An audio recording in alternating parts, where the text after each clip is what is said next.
ଆପଣଙ୍କ ପାଖରେ ଥିବା କମ୍ପ୍ୟୁଟର ସାର୍ଟିଫିକେଟ୍ OSCIT ମାନ୍ୟତା ପ୍ରାପ୍ତ କି? ତେବେ ଏହି ଖବର ଆପଣଙ୍କ ପାଇଁ ବହୁତ ଗୁରୁତ୍ୱପୂର୍ଣ୍ଣ। ରାଜ୍ୟରେ ସରକାରୀ, ଅର୍ଦ୍ଧ ସରକାରୀ ଓ PSU ନିଯୁକ୍ତି ପାଇଁ କମ୍ପ୍ୟୁଟର ଯୋଗ୍ୟତା ସମ୍ପର୍କିତ ନିୟମକୁ କଡ଼ାକଡ଼ି ଭାବେ ପାଳନ କରିବାକୁ ରାଜ୍ୟ ସରକାର କଡ଼ା ନିର୍ଦ୍ଦେଶ ଜାରି କରିଛନ୍ତି। ସମସ୍ତ ବିଭାଗ, ବିଭାଗୀୟ ମୁଖ୍ୟ, ରେଭିନ୍ୟୁ ଡିଭିଜନାଲ କମିଶନର ଓ ଜିଲ୍ଲାପାଳମାନଙ୍କୁ ଏହି ନିୟମ ଅନୁସରଣ କରିବାକୁ କଡ଼ାକଡ଼ି ଭାବେ କୁହାଯାଇଛି।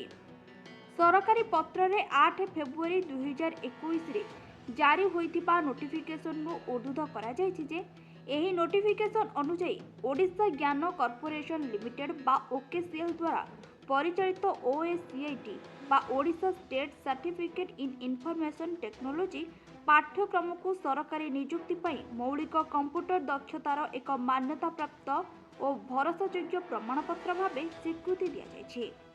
ସରକାର ସ୍ପଷ୍ଟ କରିଛନ୍ତି ଯେ UGC କିମ୍ବା AICTE ସ୍ୱୀକୃତି ସଂସ୍ଥାରୁ ପ୍ରଦତ୍ତ PG DCA DCA ଓ NIELIT ଓ ଲେଭେଲ ଯେଉଁଠାରେ କମ୍ପ୍ୟୁଟର ଯୋଗ୍ୟତା ଆବଶ୍ୟକ ସେଠାରେ OSCITକୁ ସମତୁଲ୍ୟ ଯୋଗ୍ୟତା ଭାବେ ଗ୍ରହଣ କରାଯିବ।